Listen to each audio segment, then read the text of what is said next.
Hello and welcome to today's historic best of 3 deck tech and gameplay video on black-white aristocrats. Aristocrats come from the idea that, the aristocracy can throw away the lives of us common peasants.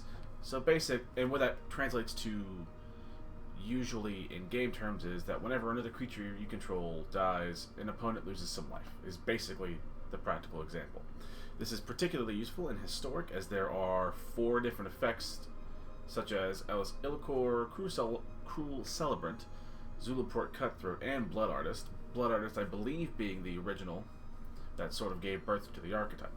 But with the 4 copies, and as a result 15 in the deck, there's a lot of redundancy and you can find your effects really easy. Besides getting several, if not all, of your aristocrats on the board, the rest of the deck is low cards that we don't mind if we just sort of throw away, like Esper Sentinel and Gutterbones, and the latter of the deck is just some interaction and quality of life. Rider and Apparition for removal. Black Mark Connection is sort of a Swiss Army knife in a box, really. It can do all the things you see on screen, and Village Rites for some more card draw. Land base, pretty self-explanatory. Run whatever untapped lands of choice of color in the color combination that you have. I run 4 Temple of Silences, not only because I have them, but really this deck is sort of slower and plays somewhat more like mid-rangey, somewhat value-y, so you don't really need to necessarily hit the ground running all the time. We also, very importantly, have cards like Castle Ardenvale as our creature land, since it sort of gives us additional small little tokens that we don't mind sacrificing or blocking or doing whatever with to help advance our general plan. Sideboard, also pretty self-explanatory. Silver Bullet cards, Cling to Dust for graveyards, Thalia non-creatures, Kaya's Wrath and Cleansing Nova for creature sweepers. Cleansing Nova is nice as it can also sometimes get rid of loads of artifact enchantments, be them like the blue-white affinities of the world or what have you. I have 2 Rules of Law, since they're if you really are concerned about the blue-white spell-slingery decks, or even mono-green devotion being able to do like goofy shit in a turn, Rule of Law is good to sort of help tamper that down. Necromancer for combo, Tainted Remedy for opposing life gain. And that is the basics of the deck. It's pretty simple, and we'll go on to game number 1. But before we do that, make sure to like the video if you liked it. Subscribe if you like my grab bag of content and would like to see more in the future. And if you have any sort of questions like, say, I don't have X, what about Y? Or other, generally positive comments, I'll do my best to get to everyone that I see. Alright, now we're on to game number 1. And game number 1 with our little black-white aristocrats. And this is an awful hand, so we're going to throw that away because it's a 1-lander. This is honestly pretty good. This deck doesn't want much more than that. We'll go ahead and throw away a Plains. Hopefully we'll draw into a land for the Murderous Rider if we need it. And if not, we have plenty of 2-drops, and like we talked about in the deck tech, the large amount of resiliency this deck has redundancy, pardon, in all of the copies of its various aristocrat style effects makes it like pretty resilient to runner Thoughtseize, Worst case scenario, he takes another one. That's not the worst thing in the world. We'll sort of take that. Next turn, we'll probably just play the Iganjo and play a thing. About to say whichever aristocrat effect he keeps with us. Oh, hello, sweet cat. Hi, baby girl. Yeah, come and hanging out with Dad. Well, luckily they're already dead. No, leave my feet alone, goober. It's my original point. He's sort of hurting himself a lot now, so it's nice for us. Just a simple murder, which is fine. I think the plan remains the same. We'll go ahead and play the Pathway on black, but we'll keep the Esper Sentinel open this time. Since we really haven't seen anything of their deck. We know that they're at least Golgari colors, and they have a removal spell in a black deck, which damn near tells you nothing. You want to say you want to go, honey? Go it is. Go ahead and attack with the Esper Sentinel. It's not... I don't think it's giving them priority, although it could just be giving me priority. There's a Nissa. Go ahead and get the card draw. We will go ahead and Murderous Rider Nissa. Sadly, not before she can animate a land, but we'll take what we can get. And with the second Iganjo in hand, it does sort of work as a removal spell for the mountain in question eventually. Of course, we can't do it this turn, but it is nice to maintain the option. I think we'll go ahead and play the Pathway on white. We're going to just not attack. Hopefully they just give away the free Iganjo trade. Of course, our opponent knows we have at least one of them. So we'll see if they sort of buy into it.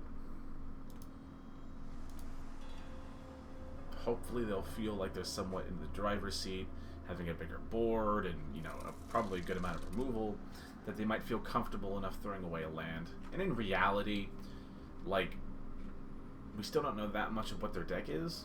What's the second card? Second card of any note.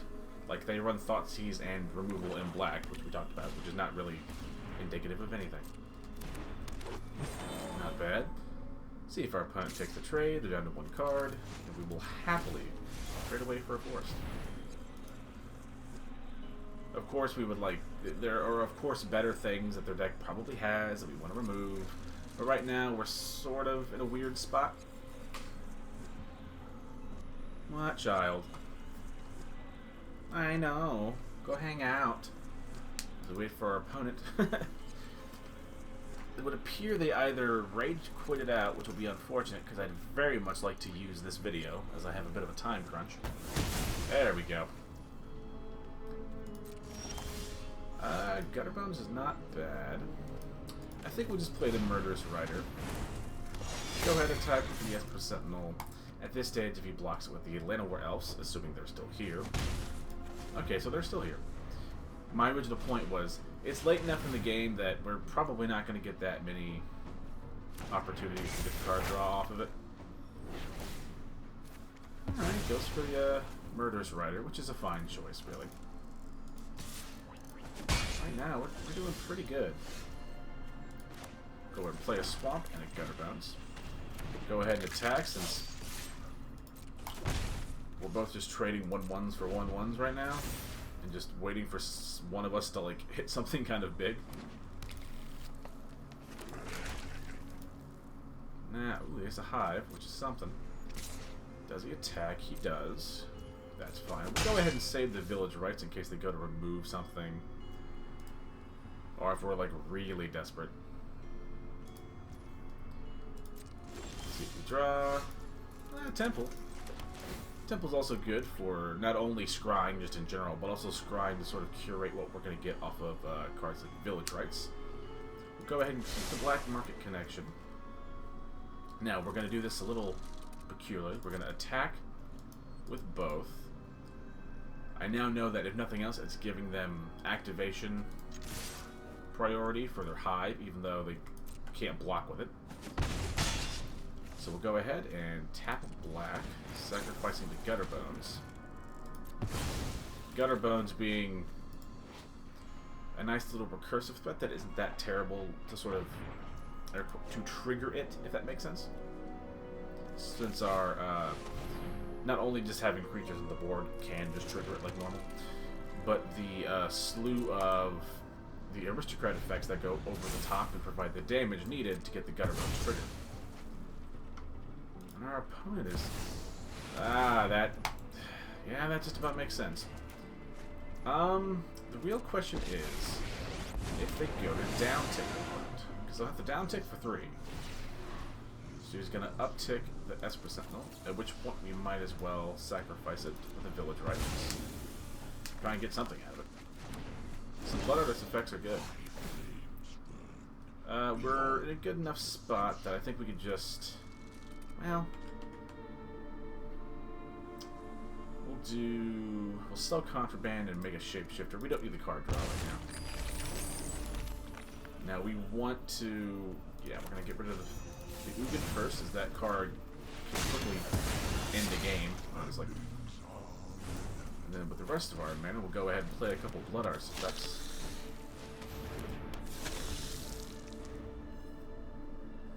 Now we actually maintain the ability to block if we want to. Or they just play another Ugin, which is also an option. Again, are they choosing to down the down ticket, which is frustrating. Luckily, the changeling is colorless, which is a nice little bit of tech. That was not intentional, but we'll take it. Isn't that right, cat? Pardon the noise of the cat, she's sort of behind the mic. Child, maybe now isn't the best time to do this. Thank you for listening. Good talk, child. Yeah, go on. Go ahead. Just get away from it. Anywho, I guess we'll go ahead and play the Murderous Rider. And we'll try and get rid, or at least get the Ugin a little low. This way we can limit the Ugin to just, to just uptick, and they could technically downtick it for 0 and get rid of my tokens. They might actually do that, to be fair, at this rate. It would not be the silliest thing on the planet. But at this stage, we still do kind of get to do the same thing. Okay, just go for the uptick kill, both of which are fine. Ghost. My greatest. Right. Let's see. Costs 4 to activate it. So you can activate it, but you can't block with it. So we'll go ahead and Castle Lockbane to draw real fast. Again, he's just getting the priority to activate his, well, okay, his thing, which isn't bad. His hive, that's the word, sorry. Go ahead and throw all of our creatures into Ugin and just hope he doesn't top deck one at this rate. Because we don't have a whole lot of other options. Now we can't, I mean, we can technically Castle Lockbane more if we really want to, but we're kind of in a bad spot. So we're just going to have to rely on our natural card draw until we get some of our aristocrat effects for some life gain.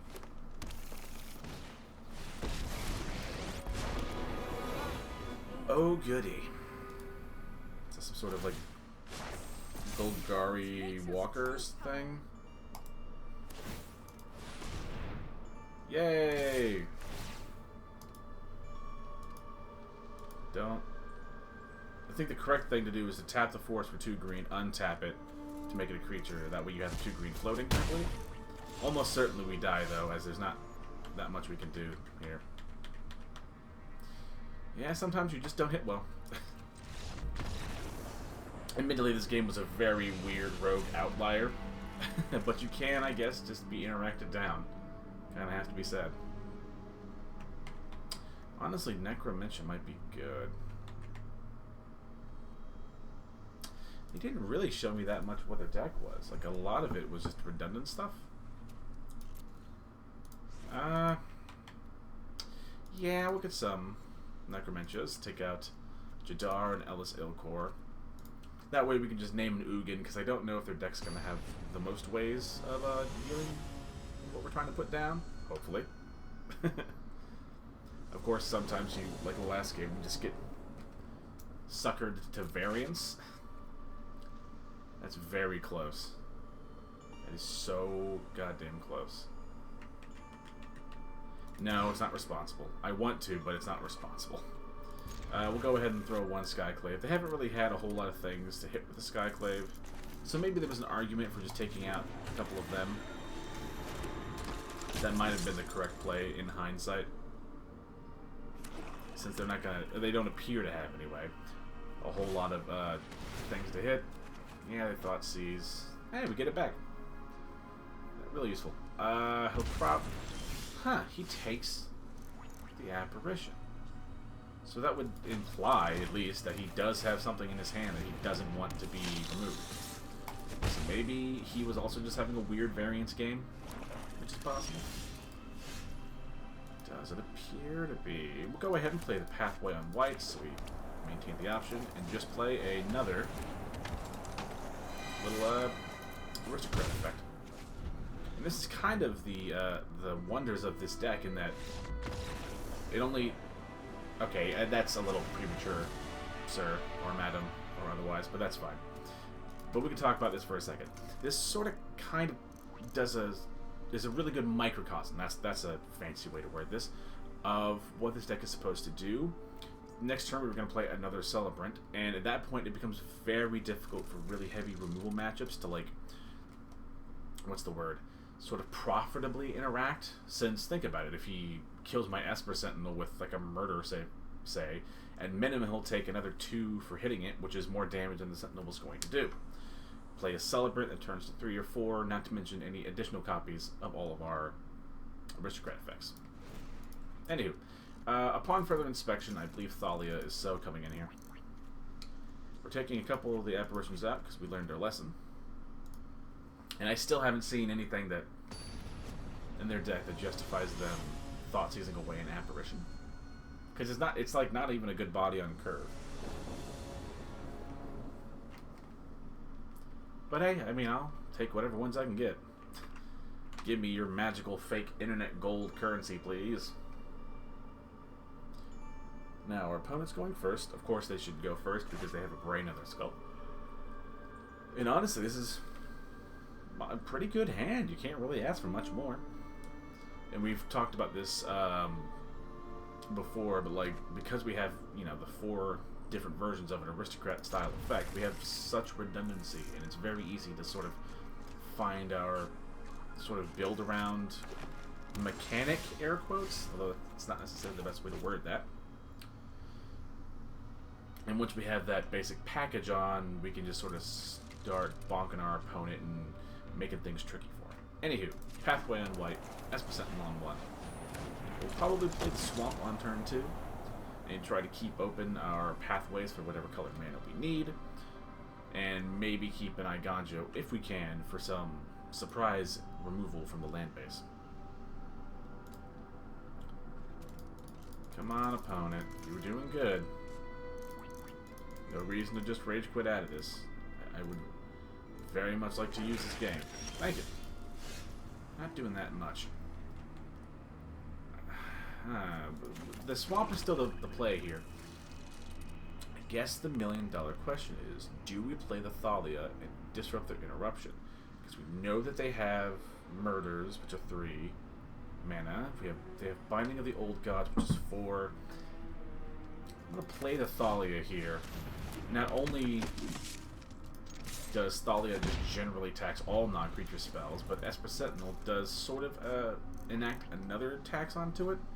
Of course, if they pay this tax, then I don't get a card draw, so it's like a softer form of tax. They have their own Murderous Rider, which is a very good card to, like, run. It's not even a bit there, that's just a good one to do. We'll go ahead and play a Swamp, and probably a Cruel Celebrant. We're gonna not attack since there's not really a profitable way to, like, trade into that Murderous Rider. If nothing else, next turn we can play a Pathway on white, play a Cutthroat, and assuming Thalia survives, maintain the channel cost for now 2 mana. And this is pretty good. That's sort of what I was talking about.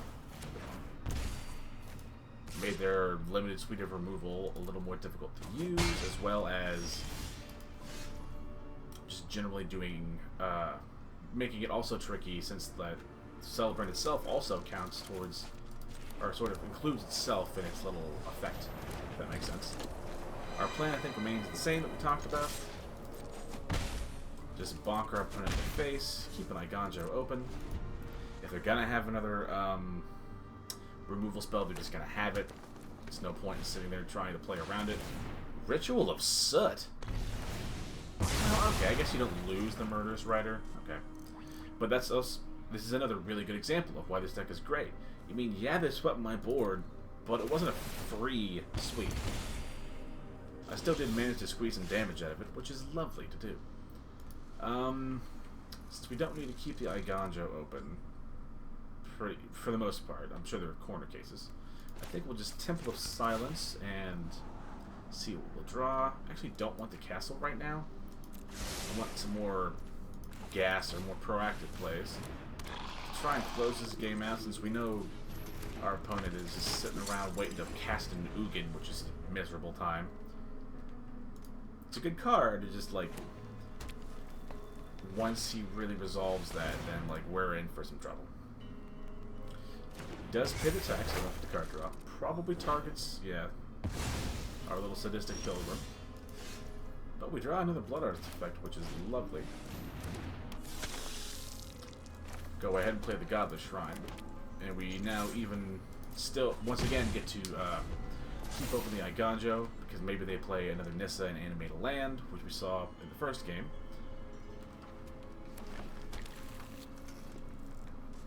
Let's see, what are they at? 3, 4, 5, 6, 7. Ugh. Okay, if he... Hero's Downfall? I mean, okay, yeah. It's a strictly better murder, so this has to be a budget list from our opponent. Of course, we're just we're flooding out, which is real cool. Gotta be honest, if our opponent plays an Ugin here, that would really suck. Got the mana to do it. They don't even have to downtick, they can just uptick and kill the sole creature on our board. Well, okay, we're gonna get the ability to do that Nissa play that we were talking about. Of course, we can't really remove the thing, which is not the greatest. That's good. They cultivated before they animated the land. Since in my own experience, the auto tapper gets a little screwy when it has to like consider creature lands, and will sometimes tap them.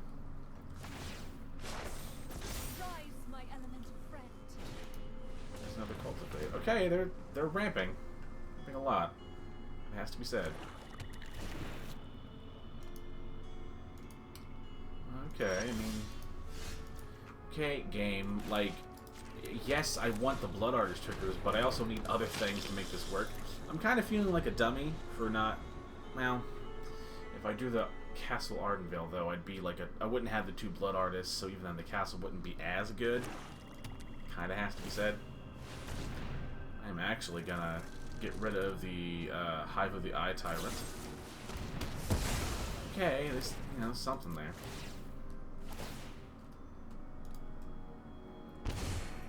We're still in this game, but like, man oh man, we could use like a black market connections or something to crawl back into this game. It would be lovely.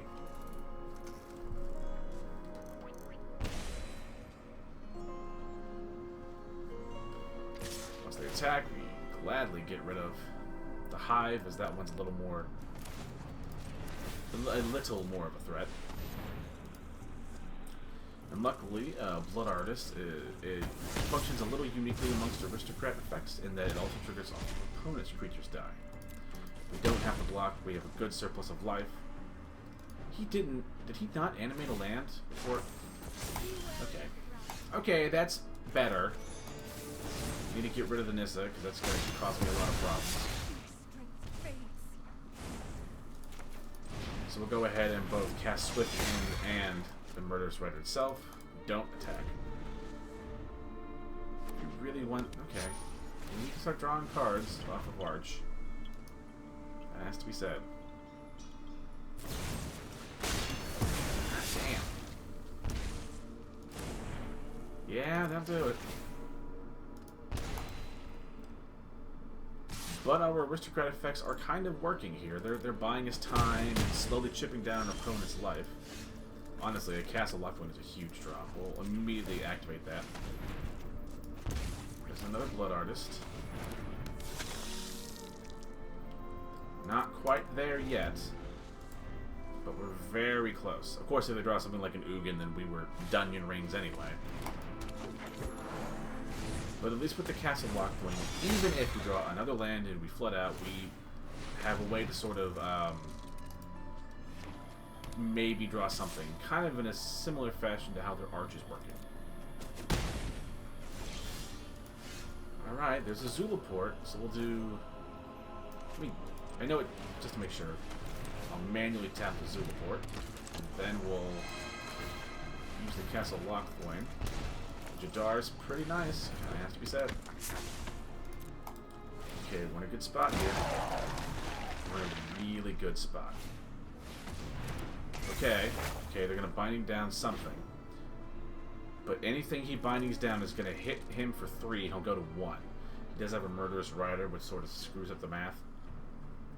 It's a little messy.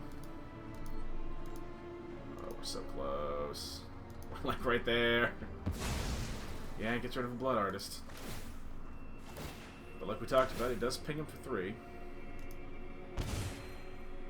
Goes down to 1. Huh.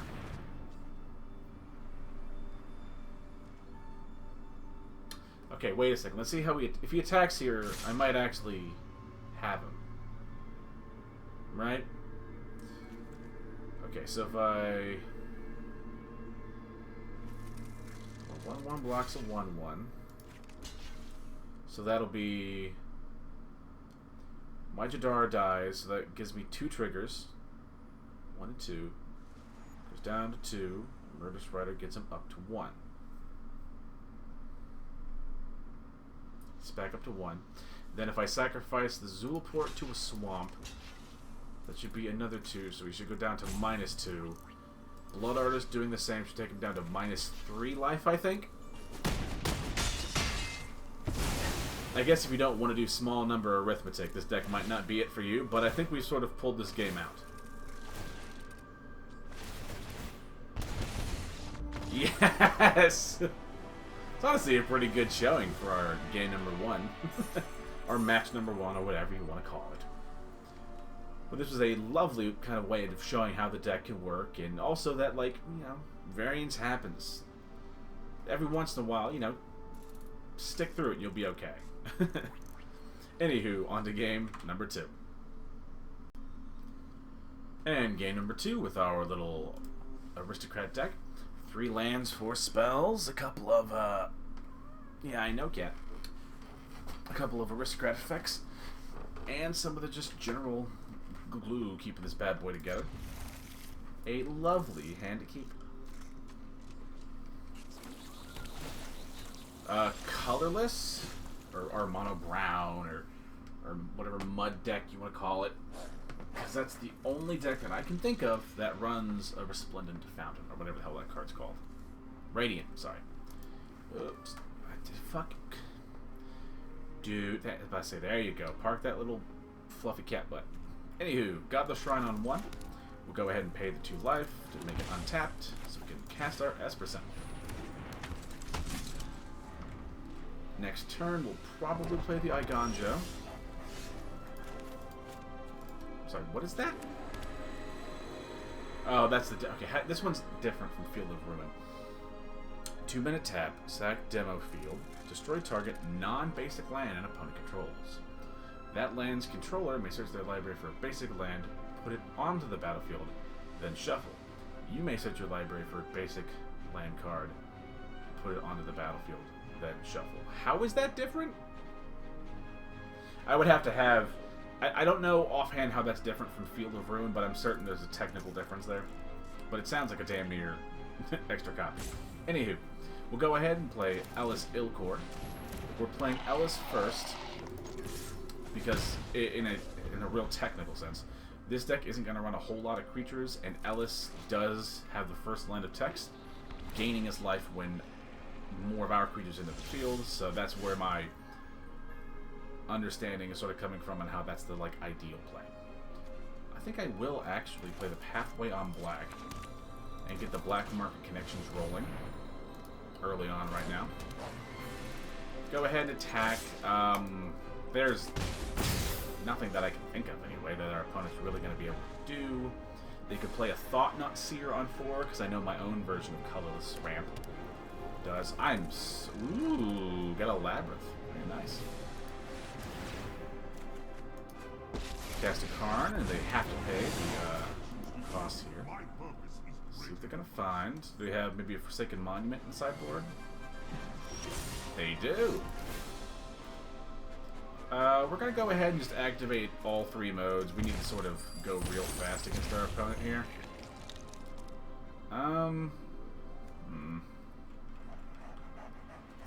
Go ahead and play the Godless Shrine. Pay the 2 life to make it come to play.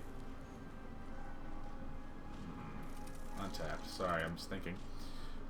think I need to get rid of the I need a Murderous Rider away the Karn, because that card can get scary.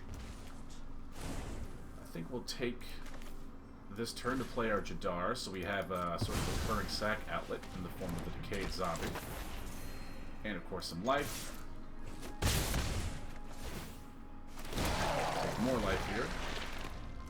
So let's look to our next turn, because they're going to spend this turn playing their Forsaken Monument.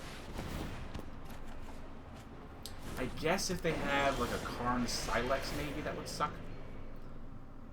Honestly, I might just, well,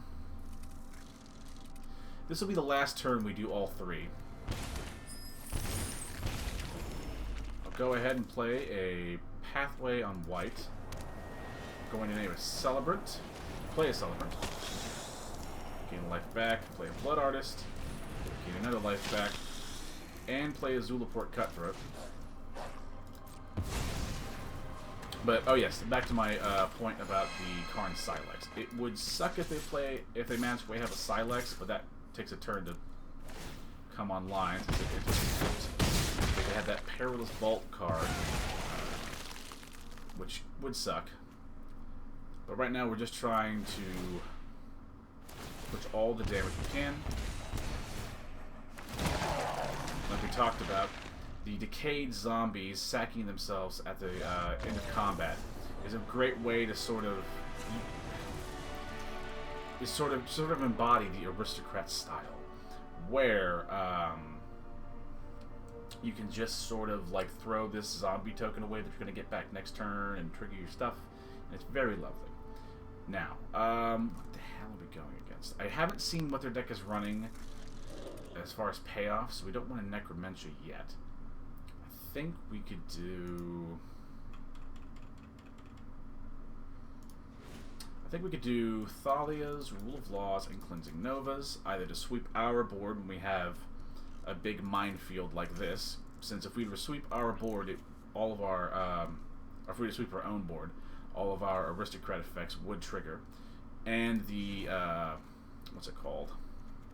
The second mode of destroying artifacts and creatures is going to be particularly relevant against a colorless deck like this, and a lot of them will usually run a lot of artifacts, so hopefully that might be able to hose that also. Alright, now we need to cut down cards here. il-Kor, you're out. Jadar, you're out. Skyclave, you don't do a whole hell of a lot. Take you down to like one copy, and maybe a single copy of Gutterbones can go. I think that's about as good as we're going to get. There's an argument that maybe we bring in like a Tainted Remedy if they have the something like an Aether Flux Reservoir, which I know is like a thing that you'll sometimes see run. Well, this is a one-lander, so we're not going to keep that. If we had 2 lands, though, we'd be cooking. But I don't want to give this up to RNG. We're up a game. So it's like we can kind of afford to like technically lower our win rate by a very small percentage. This is lovely. Oh, come on, opponent. That was good.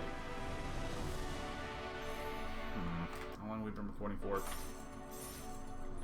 Okay, you know what? I'll do one more game since the first game was good enough at showing what the deck wants to do, but it's not a whole game, so we'll go on to a quick game number 3, or hopefully quick anyway. And game number 3 with our little Aristocrat deck.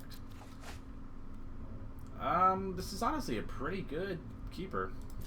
We can go ahead and play the Castle Ardenvale on turn 1 for White Source, since we didn't really have any turn 1 plays anyway.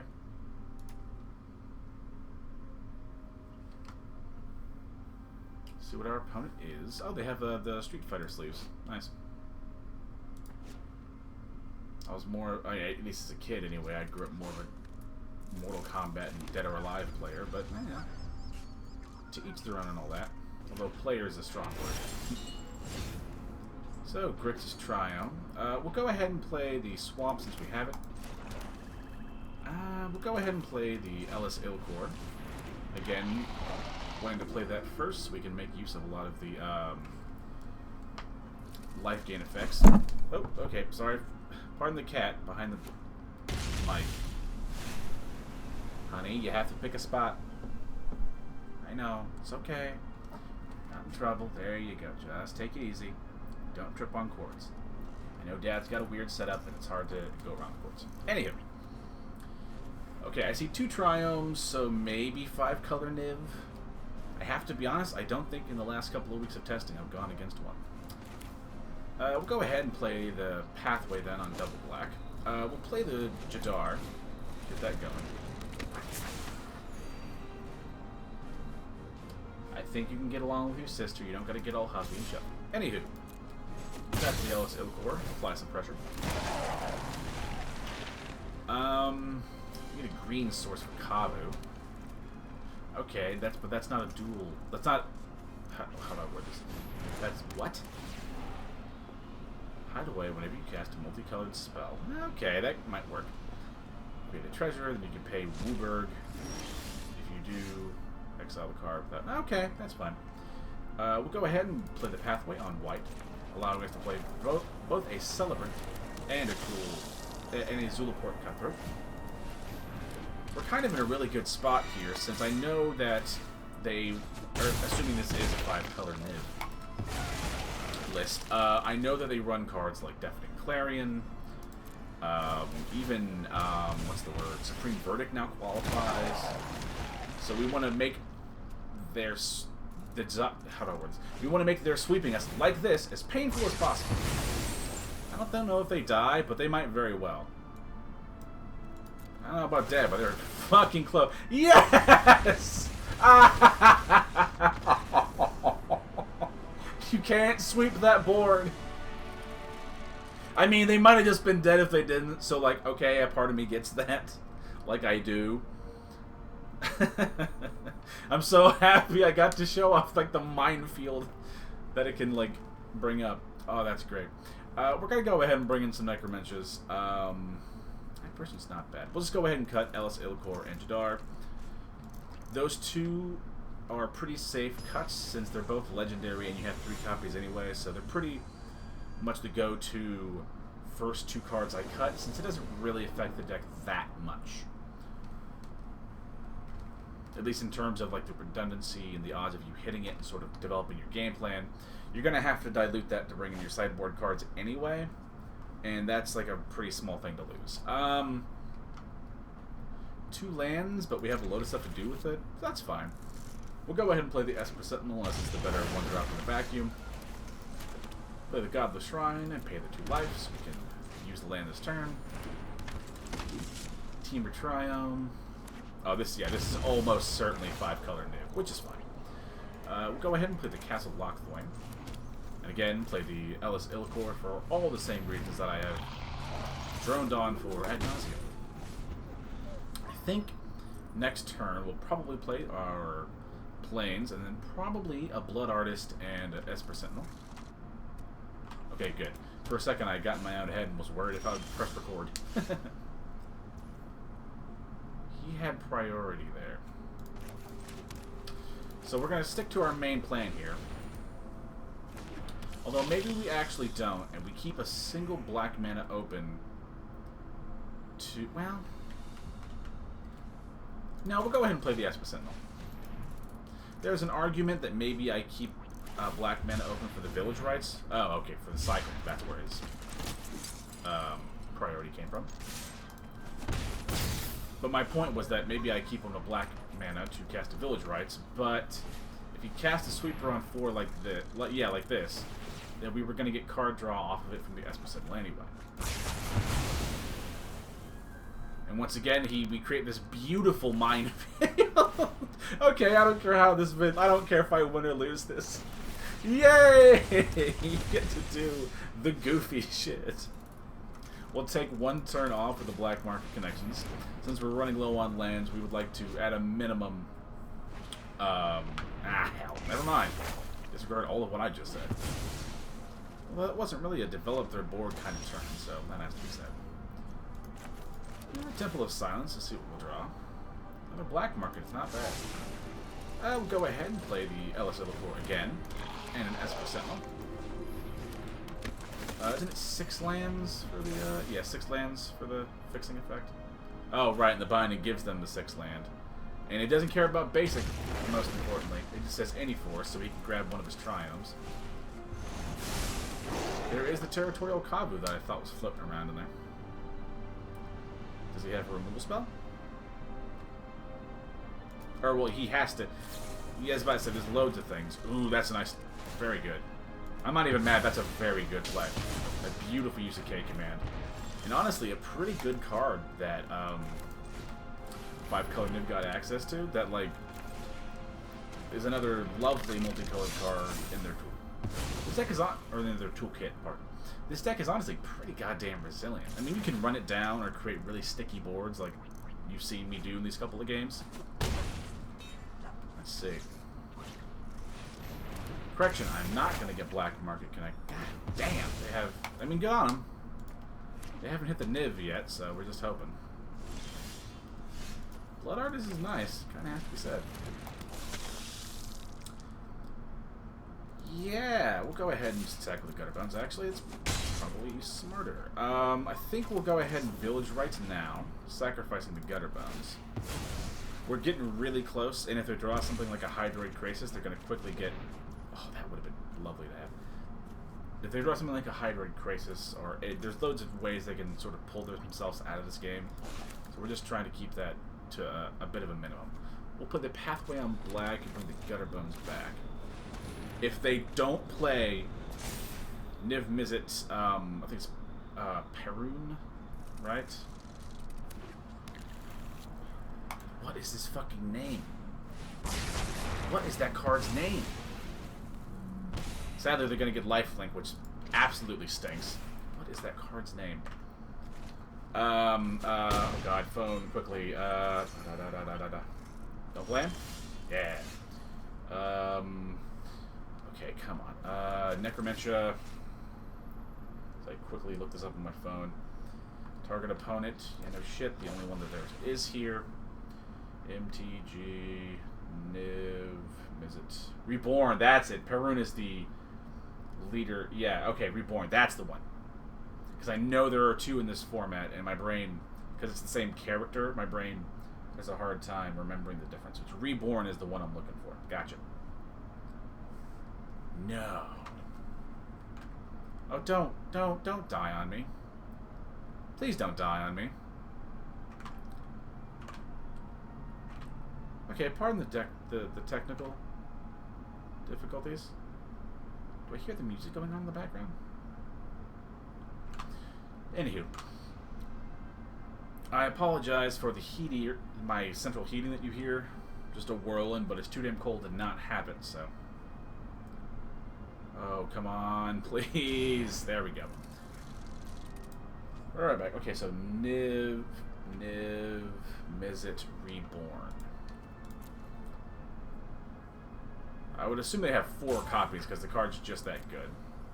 Yep, get all... Oh, thank God. We're not out of it, but that takes a huge amount of their gas away.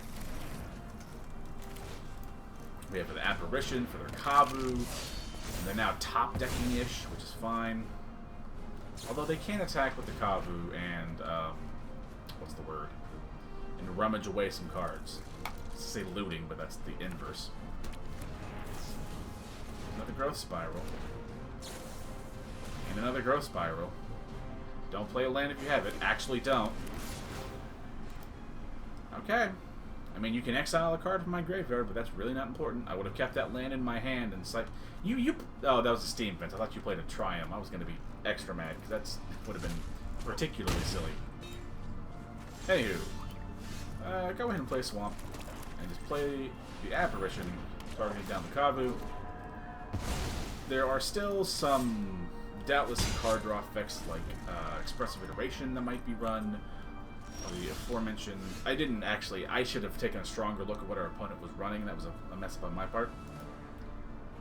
I could have gotten more information. I was just so happy to nail the card I wanted. We'll go ahead and play the Castle Lockway. See what we find. We sort of have life to throw away right now. Celebrants is pretty nice. Admittedly, we don't have the mana to also Village Rites it. Okay, so you have to be sitting on a Triome, because you can't let that resolve. Oh shit, he did have gods. I saw Scarab God. Oh fuck? Okay, Clothis, fine. That one's good. Scarab God, yeah, you're stretching now. Get the fuck out of here. Yeah, we're good. there's no coming back from it. Okay, there's some weird, goofy shit floating around that deck. To be fair, there's actually a good amount of multicolored gods that I did not think about. The Cosmia God of the Void, this fucking card, that's frustrating, because that's just a strictly bad card. There's a reason you never see this thing played. Anywho, I like our sideboard plan. I think we just keep it and run it again. And I maintain that I don't really care if I win or lose this, because I've shown off the minefield a couple of times. So I'll take what I can get. And good, we're still recording, so I didn't totally brick that, and I still have the footage. Honestly, it's pretty damn good. We have our Necromentia, so we once again can name Niv Mizzet on turn 3. We'll go ahead and play a Pathway on black on turn 1 and play Gutterbones. Little bits of aggression and points of damage you can chip in here and there. Against any deck, really, are great, but especially against this deck. Go ahead and play the Plains and the Cruel Celebrant, as it has the strongest stats. As the effects of the Celebrant and the Zulaport are practically the same. There's a Kavu. It's not great. Go ahead and Pathway on the black. Necromentia, and hope the game doesn't break again. There we go. Again, name Niv Mizzet Reborn. He has one in hand. Even better that we happen to hit our sideboard card in our opening turn. They will draw out of this. Isn't great. And he can do that Deafening Clarion using both modes thing again. What the hell are you doing? That what? I'm sorry, is there a Golos in there? I just now saw that. Okay. Our opponent's doing goofy-ish. We'll go ahead and Temple of Silence. Playing a Zulaport Cutthroat, and this is where we hold open the 1 mana for a Village Rites. We threw away the Verdict. To be fair, Deafening Clarion kind of does all he needs it to do. We already knew that was going to happen, so we're going to go ahead and sacrifice the Cutthroat. The Village Rites. I haven't gone against this deck in a really long time. I forget that it's like just loads of value, very good cards in a vacuum. It's kind of like the epitome of like a good mid-range deck. I mean, there is some synergy, but it's not like dependent on them. The cards in a vacuum are good, which is really all you can ask for. Just dump out our hand. We have the Village Rites if we need it. He does get to play the Golos, which is a thing. Probably finding a World Tree if I had to take a guess. That's a pretty safe one to... Yep, that's a pretty safe one to do. We'll just start chumping things to hope we find something. We might be in some real trouble, it has to be said. Just to make sure we do this correct, we block, or declare blockers before the damage is dealt. Combat goes through. We'll sacrifice our Esper Sentinel to our Village Rite to get some card draw. I'll take an Apparition. I'm not that complaining. We'll go ahead and probably draw a card and make a hire a Mercenary. Not bad. Go ahead and play the Plains and play the Skyclave Apparition. Getting rid of their Kavu. I think they can just...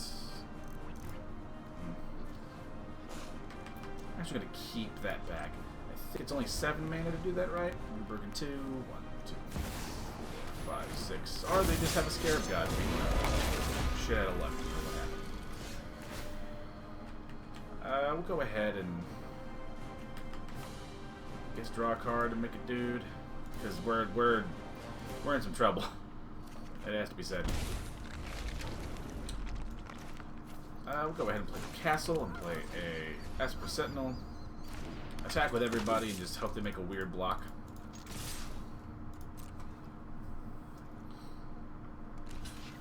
Okay, they do, which I'll take. I will go ahead and get rid of the Scarab God, because I don't want them animating graveyards. It does exile. Yeah, I must say. I thought exile the cards. Admittedly, killing some of the what's the word? Amonkhet gods are very difficult. Killing most gods are difficult. They're sticky. Yeah, and he activates the thing. Luckily, he hit not a whole lot of great things, although I think that actually might just hit them. Right. Oh, that's kind of good, actually. Go ahead and probably get rid of Golos. I think we still die, but we're like alive for one more turn. And just start putting 1/1 counters on my dudes, which isn't great. So we have to block. So we have to, at a minimum, create a treasure. But I don't want to do any more, because then we'll just die. Probably play a black, so we'll do a Rider, as well as a Castle Ardenvale, and just hope we cannot die. That's all we can hope. It's the Omen Keel, that dumb guard. I'm just gonna do this now. I don't have the patience to do this, since we've probably lost this game, and I'm okay with that. We did a really good showing for this deck. Really, okay. He doesn't make a -1/-1 counter on any of my dudes. And doesn't attack. Oh, that's right. He doesn't need to attack. Just for reference, the only downside of black market connections is that you have to. It's not a may. They have to resolve. Ah, hell. Well played. Well, in that case, go out like a G. We gotta kill ourselves. We might as well do it in style, I guess. Anywho, that was a pretty good showing for Aristocrats. An absolute all-star of a deck, and really the core of the deck.